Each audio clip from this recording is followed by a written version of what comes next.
It's my pleasure to introduce Bill Quigley. Bill teaches history at the Governor's Academy. He has also served as the Dean of Academics, as the Dean of Faculty, Assistant Head of School, and a founding director of the Writing Center at the Governor's Academy. He has brought us many, many wonderful students over the last several years, and we're delighted that he also serves on the board of directors for the Museum of Old Newbury. So welcome, Bill, and we're looking forward to this. Thank you, Susan. It's my great pleasure to introduce our guest speaker tonight. So this is the 9th installment of our student symposium with the museum. And tonight we are going to hear actually the 14th or the 15th student from Governors who has presented their independent historical research to the museum's programs audience. Talia Jachimowicz from Andover is a senior at the Governor's Academy. She has been at the Academy since her 9th grade year.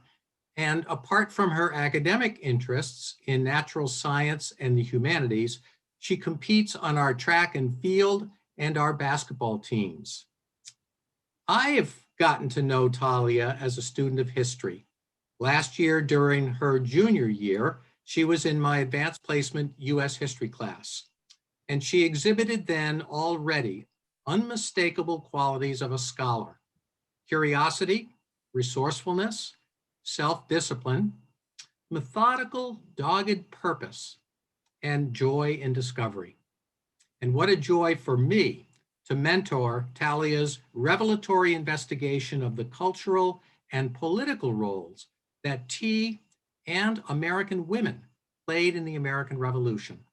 So sit back and enjoy the story, the history that Talia is about to tell. And you might want even to brew a cup. So here we go, Tea with Talia. Thank you, Mr. Quigley, and thank you to the Museum of Old Newbury for giving me the chance to present my junior thesis here today. I hope everyone enjoys this presentation with a nice cup of tea by your side. A study of tea in revolutionary America may at first seem trivial. Then again, any historical topic that at first seems insignificant may lead a researcher on a long and winding journey through newspapers, letters, diaries, daybooks, and rows of microfilm, trying to understand the experience of people from the past. In my quest to understand the origins of America, I found that colonial Americans' views of tea and its equipage serve as keys to understanding the economic and political conflicts that caused the American Revolution in this epical drama. What initially sparked my interest in this topic was Tom Standage's book, A History of the World in 6 Classes, where Standage divides all of history into 6 time periods, each represented by a beverage that helped shape the world today. I read this book as a prerequisite for AP World History a couple of years ago, and little did I know that it would become the source of inspiration for my thesis paper. However, since my research topic was limited to American history and not world history, my choices went from 6 beverages to 2, coffee and tea. Choosing between those 2 came down to one idea. There was no Boston Coffee Party.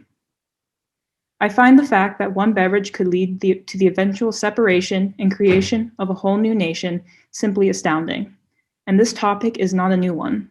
From elementary school to college, generations and generations of children in America have been taught about the Boston Tea Party and its significant contribution to the Revolutionary War. In fact, America's creation has become synonymous with the Boston Tea Party.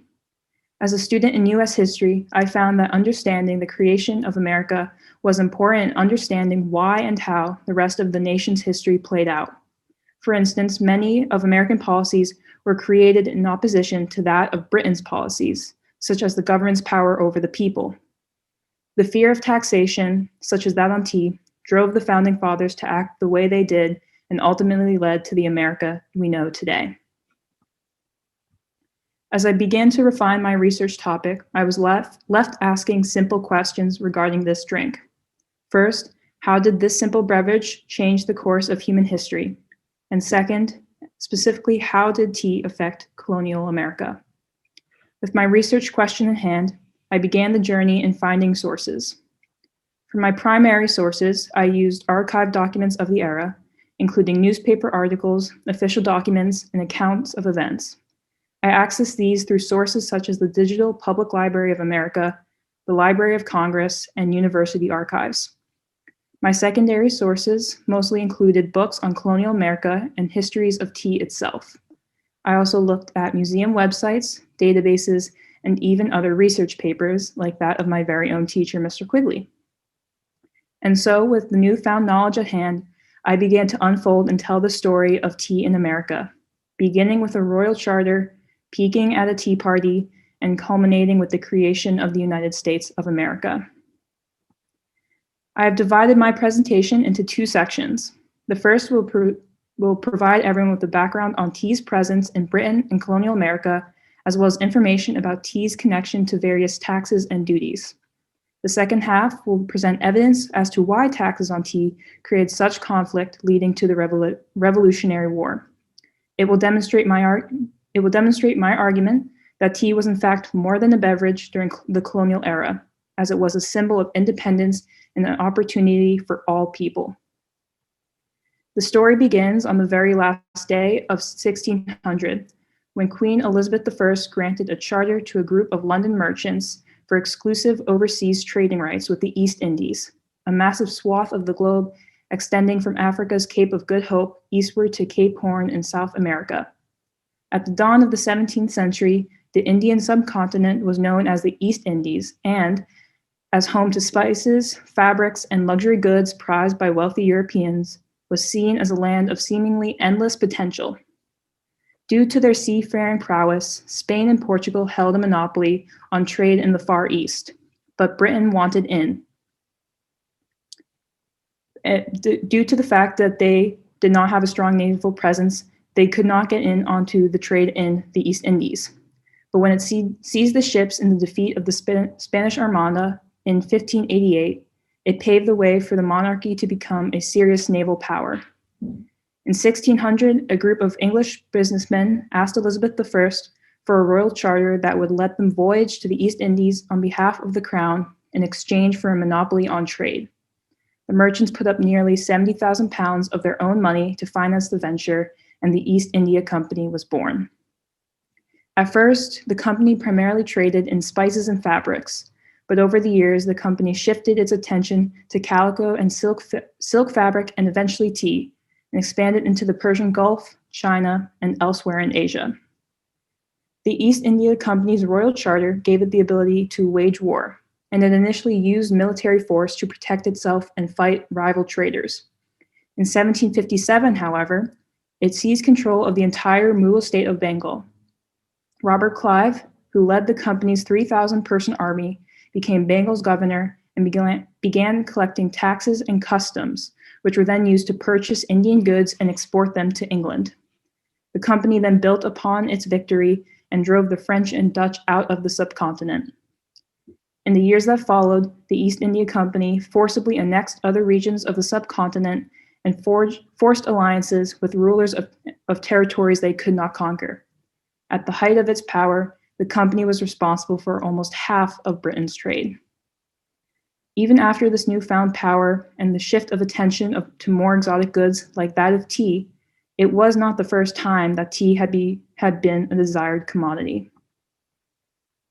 Tea had been part of human history long before the establishment of the British East India Company. Records show that humans had been drinking tea for thousands of years. According to Chinese legend, Emperor Shennong first used tea in 2737 BCE. Before being consumed as a delightful beverage, the tea plant was used for medical purposes.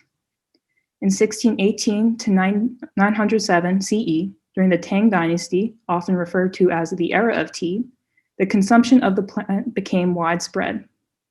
Around the 9th century, Buddhist monk Sai Chao had introduced tea to Japan because he was fascinated by the plant after his visit to China, and he brought the plant back to his monastery to grow it for himself and spread to others. Traders, missionaries, and explorers traveling back and forth between Europe and the Orient in the 13th to 16th centuries, became exposed to tea traditions in China and Japan. Marco Polo even alluded to his discovery of tea in his travel writings about the East. The first record of tea's presence in Europe dates back to the 1550s, the Dutch attributed as the first Europeans to drink the beverage, and Britain began to import the tea around 1650. That same year, the first shipments of these Japanese and Chinese tea arrived in Europe via ships chartered by the rival Dutch East India Company. The popularity of tea rapidly spread in European cities, including Amsterdam, Paris, London, although its high price limited consumption to royal and aristocratic classes. Tea drinking, a novelty at the time, gave wealthy Europeans a taste of exotic Eastern adventure during the age of exploration and discovery. The drink gained further legitimacy in Britain when King Charles II married Catherine of Braganza, a Portuguese royal who adored tea and introduced the concept of tea time to the court.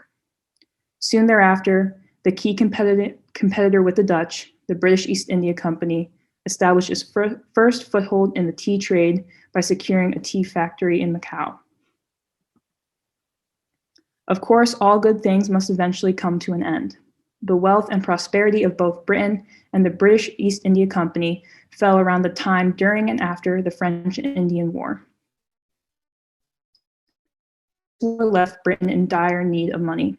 Additionally, the British East India Company began to struggle due to financial mismanagement, corruption, and growing tea smuggling operations. For fear of losing its greatest economic asset, the British government decided to intervene and save the East India Company from bankruptcy. Rather than taking money from the British Treasury, Parliament passed a series of taxes on the colonies and offered the company a series of rebates and tax exemptions, enabling them to sell low-priced goods to America, undercutting both established merchants and smugglers in the colonies. Wanting to retire its revenue and war debt, the British government saw the British Americans' colonists' desire for tea and sought to capitalize on it. Though Britain did not tax colonists for tea imports until much later, the first of its revenue tariffs taxed tea indirectly. The Sugar Act of 1764 aimed to raise money for the Crown from the American colonies by increasing duties on non-British goods shipped to the colonies. It sought to protect British-produced sugar and molasses from that produced by Dutch, French, and Spanish competitors. Those tariffs angered the American colonists for many reasons. The first and more known fact being that they believed Parliament had no right to tax them since they lacked actual representation in England. However, the second reason, and lesser known, is that the Sugar Act disrupted the colonists' tea time. That's right, it disrupted their tea time. When Europeans and Americans drank tea, they mixed it with sugar. And whether Parliament intended to indirectly raise the price of tea, as the consumer would now have to pay more for their sugar, they ignited the first major spark of conflict between themselves and the colonies. Another lesser-known fact about colonists' consumption of sugar is that it not only fueled the trade for tea, but it also fueled the practice of using slave labor, the foundation on which Britain built its success and wealth. Many imported goods, including tea, came to America on ships that were financed by or insured by companies that also transported slaves. The British East India Company monopolized the tea trade in American colonies, and its exports of South Asian cotton to Africa fed a triangle trade in slaves. Though carried out by the British South Sea Company and not the British East India Company, which controlled business in South America and monopolized the British slave trade, that nefarious trade in humans was also supported by merchants who trafficked in cotton, coffee, tea, and sugarcane harvested by slaves in the Caribbean plantations.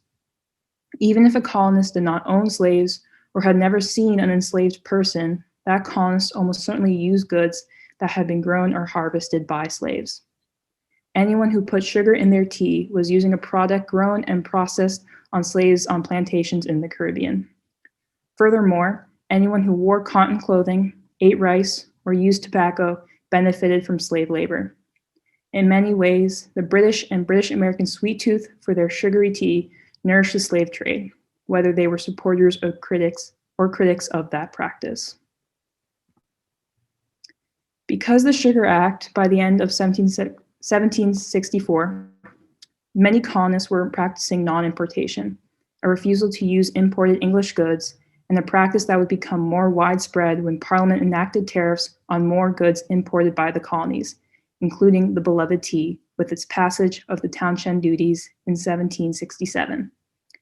The colonists were outraged that Parliament continued to abuse its power, despite their desperate pleas after the passage of the Sugar Act. But Parliament still needed money to pay off the war debt, and a simple tax on sugar was not enough. After a few years of non-importation and protest in 1770, the Townshend Acts were cut back with Parliament's repeal of duties on some goods, and the colonists relaxed their boycott of British imports, though many of them still boycotted the Bohea tea.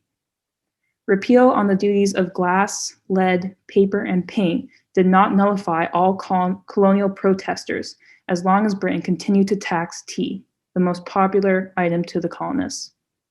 Certainly, though, more colonists resumed their purchases of Bohea tea.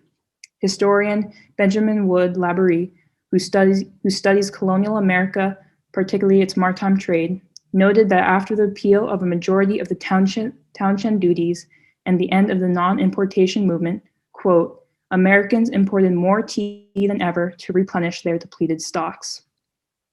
Nonetheless, colonial boycotts cut deeply into the British tea trade. In the 3 years prior to the non-importation movement, nearly 1,800,000 pounds of tea came from Britain. In the 3 years following the boycott's end, only 787,000 pounds of tea entered the colonies. Despite the effects felt on both sides, with Britain losing money and the colonies losing their precious tea time, colonists and the British ministers continued to quarrel over tea.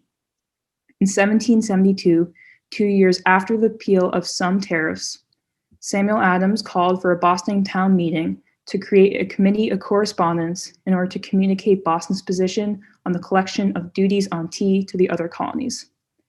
The tea issue was certainly not one in which Adams would have chosen as an ideal test of colonial determination to resist parliamentary authority, but the Boston radicals were to some degree forced into action by the necessity of maintaining unity with radicals in other colonies regarding the tea. Adams wrote, quote, our credit is at stake. We must venture, and unless we do, we shall be discarded by the sons of liberty in the other colonies. Britain was losing control of the most rebellious colonies, and in a desperate attempt to once again establish their supremacy over the colonies, the Parliament passed the Tea Act of 1773. The widespread consumption of tea by American colonists made it an attractive commodity to tax for a government needing to raise revenue. Tom Standage found that tea in Britain represented more than 60% of the country's total trade, while the duty on tea accounted for around 10% of the government's revenue. Historian Labaree stated that Bohea tea, the tea imported from British India, accounted for 9/10 of American trade. A statistical table by historian Carol Shamus listed the value of legal tea imports to the colonies between 1768 and 1772 as 2.9% total value of imports, though she notes that value might have risen as high as 10% if including smuggled tea. Unlike other taxes passed by the British Parliament, the Tea Act seemed to many colonists an alarming attack on their way of life. By the early 1760s, Americans were consuming roughly 1 million pounds of tea per year, with a single American consuming tea at a rate of about half a pound per person. And the typical shipment of tea to America consisted of 10 or 12 chests, each weighing roughly 450 pounds. Clearly, tea had become a staple of colonial Americans' lives. From the colonists' perspective, the Tea Act reaffirmed Parliament's unlawful pretense to tax the colonists without their consent and contrary to their welfare. The taxes also granted special privileges to an already monopolistic company, the British East India Company, at the expense of American merchants and consumers whose livelihood heavily revolved around tea. And to add insult to injury, Parliament decided that the revenue collected would also fund the salary for a royal governor of Massachusetts and other officials and troops charged with enforcing British rule over that most rebellious colony.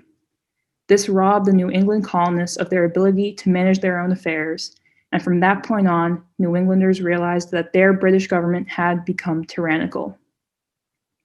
Protests and boycotts reemerged, with Bostonians spearheading the movements. Accepting the so-called Boston Massacre, previous movements had generally been nonviolent, but with tensions boiling over, violence quickly escalated. In December 1773, upon the arrival of the Dartmouth, a ship carrying tea into Boston's port, protests turned into action. Colonial patriots had resolved to stop any further import of the British tea. Philadelphian Benjamin Rush, a witness of the event, described the importance of preventing the tea from being unloaded, saying, quote, "Tea is now of such importance that our very liberties depend on receiving it or not receiving it." Another patriot wrote, quote, "To allow the cargo to land under any circumstances was inconceivable, for once that tea was ashore and the duties paid or secured in some fashion, the protest against the tax was a lost cause." As noted by Laborie, there were military preparations allegedly undertaken by the king's forces, and the patriots were given the impression that the British government was preparing to, quote, "cram the East India Company's tea down the Bostonians' throat by force." In response, on December 16, 1773, a group of 30 to 60 individuals entered the Griffin's Wharf and dumped into the harbor 114 chests of tea from the Dartmouth, 114 chests of tea from the Eleanor, and 112 chests of tea from the Beaver, wasting a total of nearly 90,000 pounds. Some of these men were never identified due to the fact that they were disguised as Indians, but among them were, quote, "men of all ranks." With the exception of moderates and loyalists who saw the Tea Party as a treasonous act, praise raised down upon the patriots. One witness called them, quote, "brave and resolute men, determined to do all in their power to save their country from the ruin which their enemies had plotted." The destruction of the tea in the Boston harbor proved a decisive event on the colonists' journey towards revolution. As Benjamin Carp argues, quote, "To Americans, the Tea Party became an emblem of their faith that determined and organized group can accomplish momentous political change, culminating in independence." As a result of the Boston Tea Party, the British closed the port of Boston, and colonists moved one step closer toward national unity and independence. The kettle had boiled, and the road to revolution had begun. This has all provided background on the tensions created by tea prior to the revolution's physical start. Yet it is evident that tea was the real catalyst for war. And now I look at the evidence as to why such a simple commodity could have a significant impact on the course of the world's history, beginning with my thesis. Tea brewed significant changes in colonial society, such as more employment and prosperity, not just for ship owners, merchants, and bankers, but merchant sailors, longshoremen, shipyard workers, and many others. More importantly, tea brewed revolution. Upper class and lower class colonists alike enjoyed the hot, aromatic drink, an entrancing commodity that indulged the pretensions of British aristocracy while also instilling among colonial Americans the democratic notion that they were equal to anyone. Imperious British taxes on tea united American men and women in a common cause. Tea came to represent liberty to American patriots and unlawful rebellion to British loyalists. Truly, the American Revolution started with the Boston Tea Party. Parliament refused to yield to the colonists' claims that the Crown had abused their power with the Sugar Act and the Townshend duties. For Parliament, the power to tax, especially the power to tax imported goods such as sugar and later the tea, represented their sovereignty over the colonies in their British Empire. They needed to prove to the colonies that they were still subjects to the British Crown, even if they were an ocean away. From the British government's point of view, they saw the colonists as rebels that needed to be put in their place. It was paramount for them to suppress insubordination. As Lord North says in an assembly, quote, "If they deny authority in one instance, it goes to all. We must control them or submit to them." On the other side, patriots felt that they had to stand up to the British tyranny and protect their freedom. In the Pennsylvania Gazette, a Boston merchant writes of Britain's latest tea tax, calling it, quote, a precedent for every imposition the Parliament of Great Britain shall think proper to saddle us with. While Britain sought to extinguish the spark, the patriots sought to kindle the fire. Though the non-importation movements of sugar and tea united the colonies, they also created new tensions between those loyal to Britain and those looking to rebel. The patriots protested and boycotted the duty tea because they felt the British government did not have the right to tax them without proper representation in Parliament. The loyalists, however, believed that Britain could tax the colonies and use that money to relieve the war debt resulting from the 7 Years' War, a war fought on their behalf. Of the colonists who had no strong feelings for either side, some continued to buy and drink the Bohea tea, but most kept their opinions to themselves or went along with the non-importation movement for fear of violence against by the patriots. If they drank the detested beverage, they were considered traitors, as can be observed by a note by Laborie when he writes, quote, "In Newburyport, only 50 of some 1,400 adults refused to sign against the use of tea, and for their abstinency, these 50 were listed at the town house as enemies to their country." While many loyalist families continued to import and drink the commodity, thousands of patriot men and women answered the call to abstain from tea. The reason that tea could and would break apart the most powerful empire in the world and change the course of history resides in the fact that almost everyone in British America drank tea. The popularity of tea in colonial America can be gauged on one hand by the colonists' vast consumption of the beverage and its equipage. Historian Carol Shamus noted that the colonials' allegiance to caffeine drinks could be measured by the amount of equipment, such as tea kettles, tea cups, tea tables, coffee, and chocolate pots they bought to accompany their consumption, further demonstrating the scale on which tea was consumed. In her study of colonial homes during the years 1660 to 1774, Shamus found that 55.4% of Massachusetts residents owned teapots and tea services. Moreover, among low-income residents, or those with an income of under 20 pounds per year, 49.7% own tea equipment. Richard Bushman, historian of early American social, cultural, and political history, wrote that, quote, "Tea drinking began as an exclusively elite practice. It was rapidly adopted by the ordinary people." Unlike the traditional British customs, lower and upper class American colonists shared a partiality for tea. In a world dominated by the gender hierarchy, tea finally gave women the chance to share their voices. Tea provided colonial women with an opportunity to partake in American Revolution, despite traditional British and British American gender roles that otherwise banned women from political activism. While men could and did enjoy the beverages just like women, the domestic, aesthetically pleasing, and graceful nature of the drink and its customs defined it as part of the domain of women. In fact, women were not even allowed to buy tea over the counter in coffee houses, which were generally men-only establishments. Yet where coffee houses were places for men to discuss politics and current events, tea allowed women to partake in such discussions at home.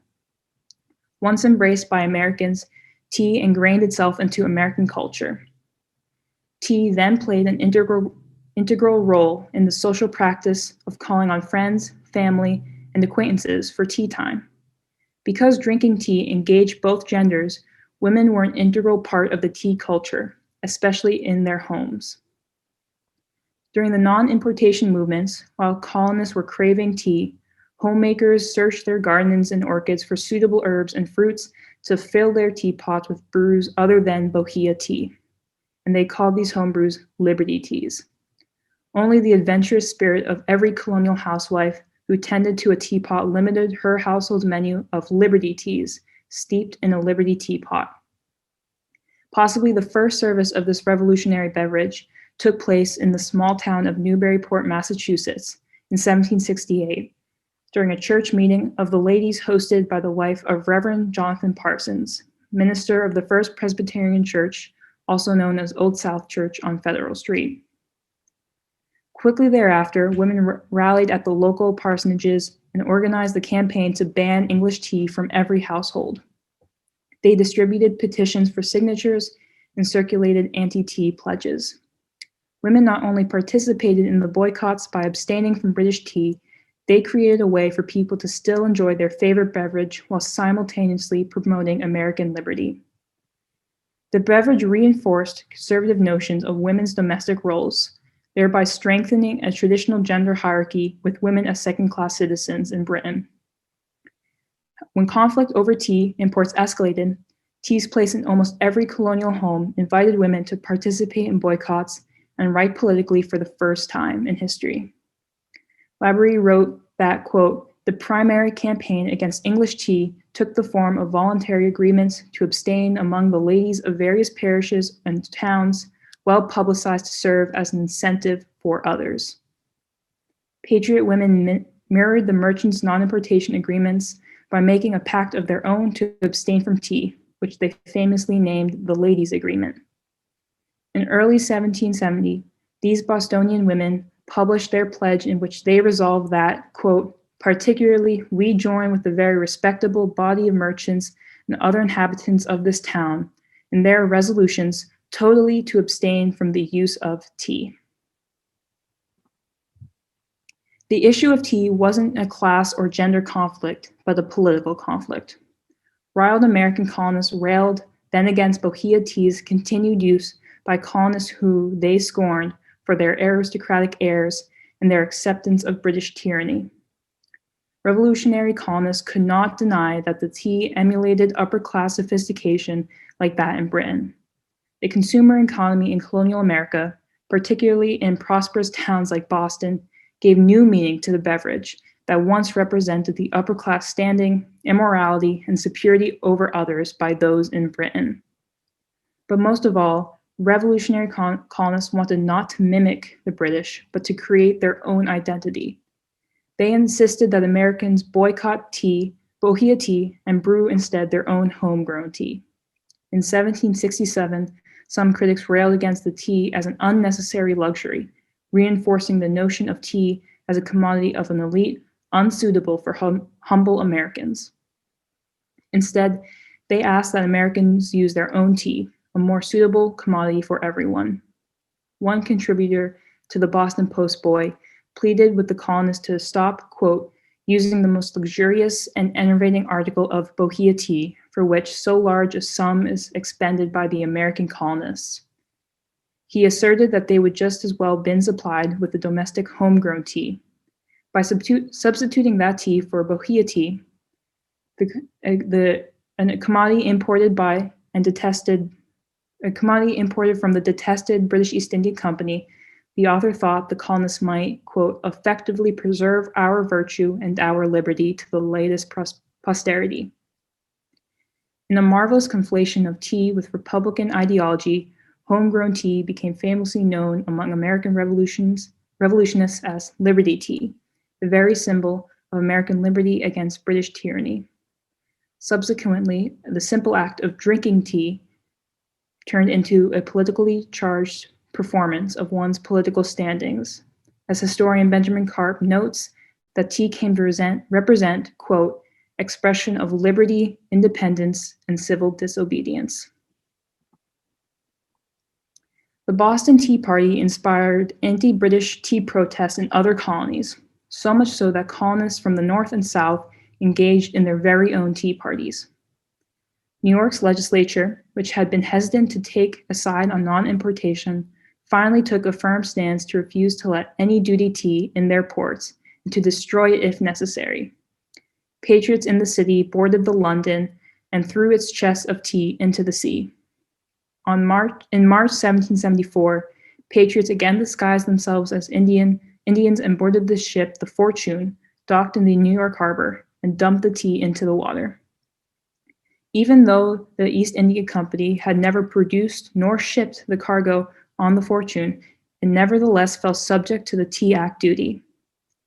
Another tea party that took place was in the seaport town of Newburyport, Massachusetts, where patriots burned tea in the middle of Market Square.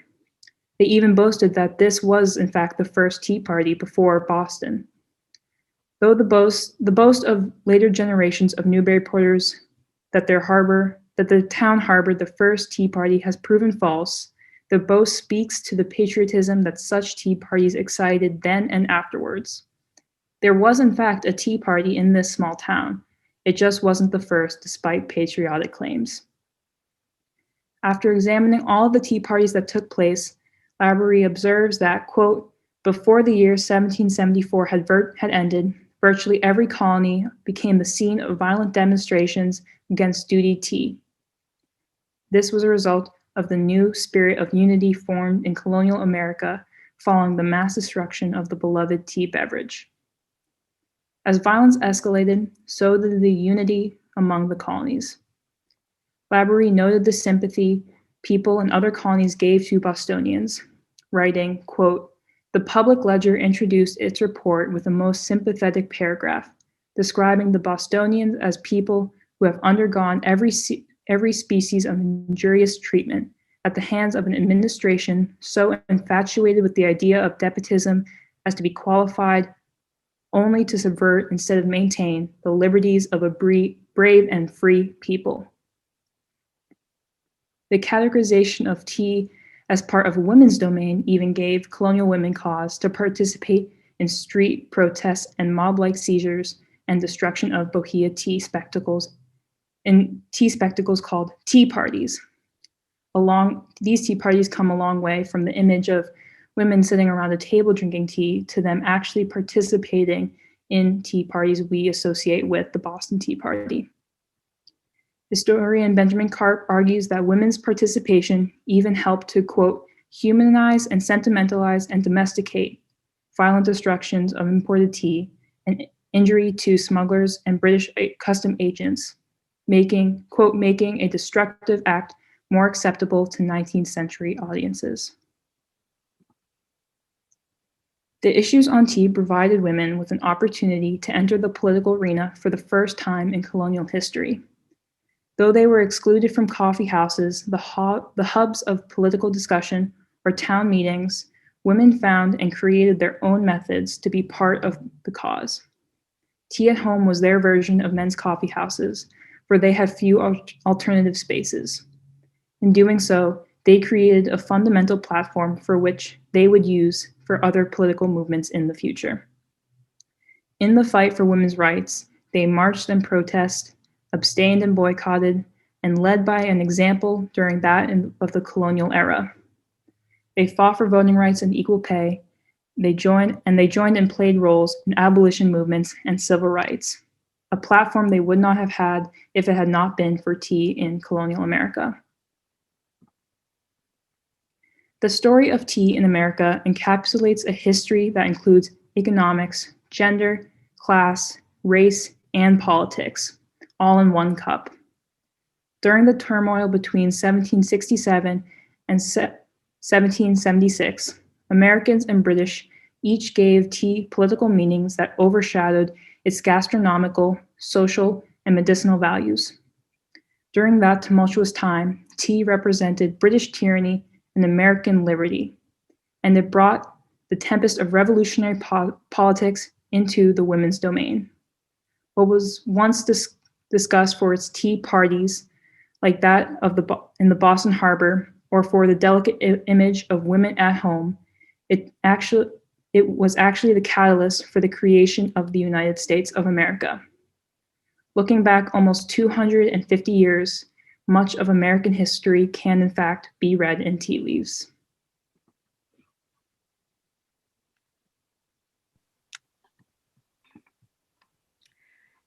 Thanks, Talia. That was just fascinating. I have never looked at tea through the lens of gender history, and it was incredibly well researched. So thank you. Hey everyone, my name is Madison Glass. I am the executive assistant for the Museum of Old Newbury. And I would love to invite some questions for Talia. I'd like everyone to keep their cameras off and their speakers muted.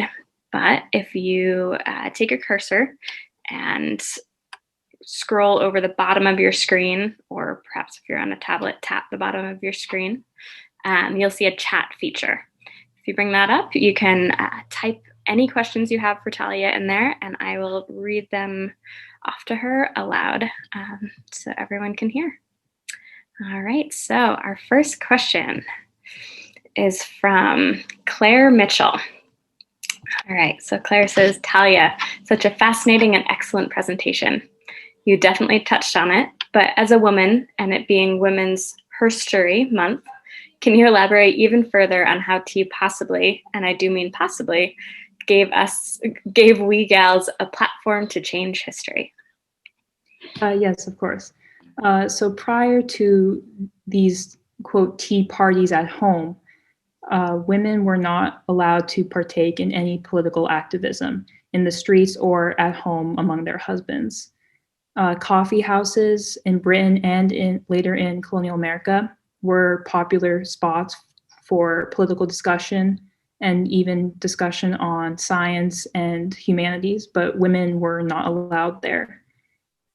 But the opportunity for them to serve tea at home, which was considered their domain, provided them with the opportunity to discuss politics and what was going on around them in their own homes. And that gave them the opportunity to create a political platform, which they then used in their activism in civil rights movements and women's rights movements. And they've just played an integral role of changing history thus far. Excellent answer, thank you. All right, so Emily Hoffman just wanted to say, good job, a very interesting perspective. Rob says, as I drank my tea tonight, that was well done. Favorite beverage. All right, so I believe Ariel asks, what motivated you to research this topic? It was very interesting.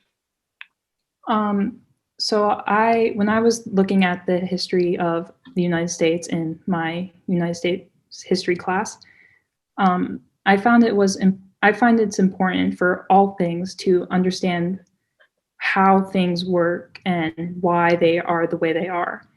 And looking in the beginning of class when we were talking about the Constitution and the Founding Fathers, one of the ideas that popped out were why they were so afraid of being like Britain and being tyrannical like Britain. And I found that obviously we all know about the taxes passed on them by the British government, the phrase no taxation without representation. And it was that phrase which can be attributed to tea, like the tax on tea, that they wanted to create a nation and create a new nation where they were separate from Britain.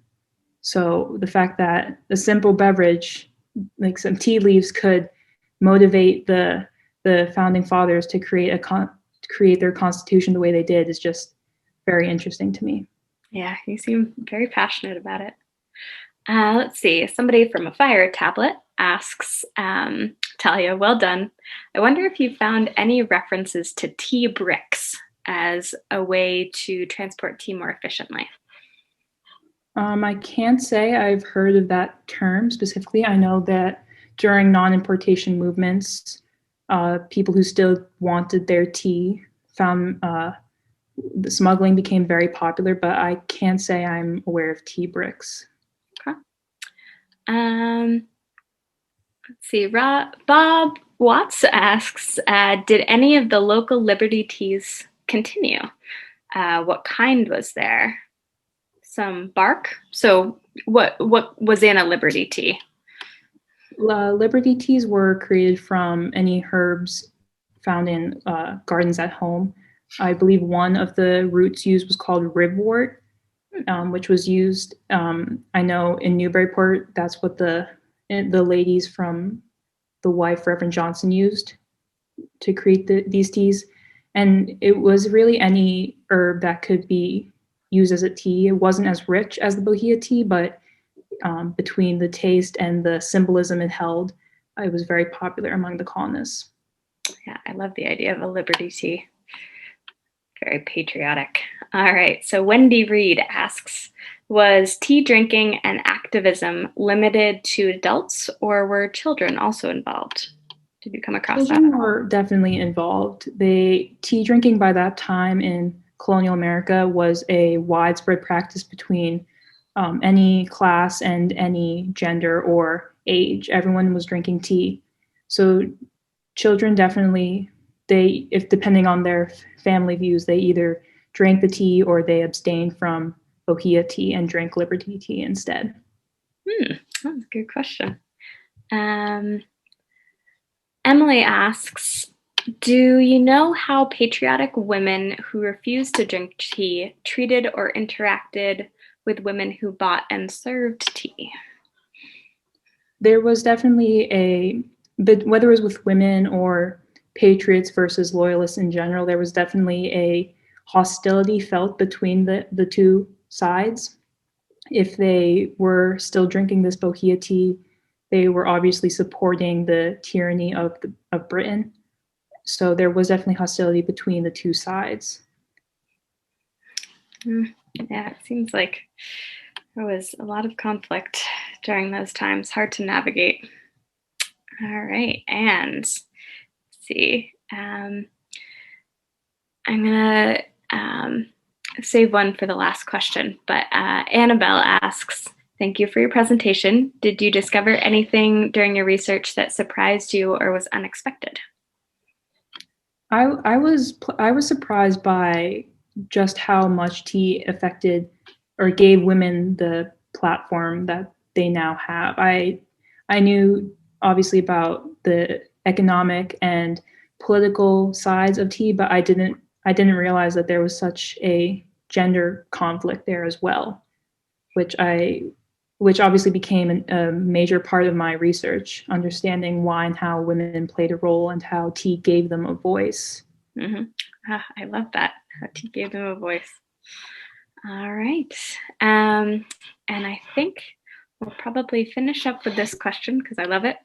What's your favorite tea? Are you a tea drinker? Oh, that's a good one. I either want to say chamomile or English tea time, which is a little ironic. Rather unpatriotic, but that's okay. But chamomile, I'm sure, would have been considered a great Liberty tea. Mm-hmm. All right. So, Talia, this was amazing. And I'm not sure I will ever drink a cup of tea without thinking about what it took to get me here drinking it. So, as we're wrapping up, I just want to remind everyone that we will have another program, another Watching the Moon program in about 2 weeks by Naomi Wade. She's presenting a British woman in 18th century New England. So another program focused on women's history. It will be 2 weeks from now on Thursday, March 25th, and again at 7 p.m. All right. So thank you again, Talia. You're getting lots of accolades in the comments.